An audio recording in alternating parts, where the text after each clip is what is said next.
तर मंडळी आज संडे आहे आणि आम्ही नेहमीप्रमाणे सगळं सकाळी आवरून बाहेर गेलो होतो, कारण मार्केटमधून चिकन आणायचं होतं म्हणून.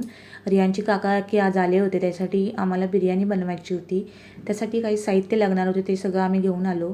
मस्त अशी बिर्याणीचं प्रिपरेशन करून घेतलं. रियांच्या बाबांनी आज बिर्याणी बनवली होती आणि रियांश पण खूप खुश होता, कारण काका आले होते त्याचे म्हणून. तर इकडे रियांच्या बाबांनी कांदा वगैरे फ्राय करून घेतला. इकडे चिकन मॅग्नेट करून घेतलं होतं, ते सगळं असं टाकून घेतलं. छान अशी बिर्याणी बनवली आणि ते बिर्याणी एकदम ऑसम बनवतात आणि सगळ्यांना आवडते, त्यामुळे त्यांनाच मी सांगते. तर बिर्याणीचा डिटेल व्हिडिओ तुम्हाला हवा असेल तर तुम्ही ट्रायंगल बटनवर क्लिक करून बघा, मी शेअर केला आहे. छान असं जेवण केलं, थोडा आराम केला आणि आम्ही मार्केटमध्ये गेलो होतो, कारण आम्हाला दिवाळीसाठी काहीतरी खरेदी करायच्या होत्या. त्यासाठी तर एकदमच काही होणार नाही, म्हणून थोडं थोडं काहीतरी खरेदी करावं यासाठी आजचा संडे होता म्हणून गेलो. इथे मस्त अशी आम्ही थाळी बघितली पूजेची, ती आवडली म्हणून ती विकत घेतली. त्याच्यानंतर मग इथे बारीक सारीक काही गोष्टी हव्या होत्या त्या बघितल्या. खूप गर्दी होती मार्केटमध्ये आणि सगळं मार्केट जणू मस्त असं कंदिलाने सजलं होतं. चला, तर इथे काहीतरी स्टिकर्स वगैरे होते, म्हणजे जे लक्ष्मीपूजनासाठी उपयोगी असतात ते.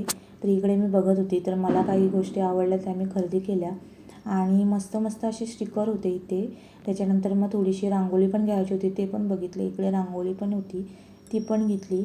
आणि आज थोडी आणि मस्त आणि थोडक्या टायमात मस्त शॉपिंग झाली. त्याच्यानंतर आम्ही मस्त इथे ज्यूस पियालो. रियांशला घरी ठेवलं होतं म्हणून सगळं फ्रीली घेता आलं, कारण रियांशला की आहे ना फिरता येत नाही एवढं गर्दीतून.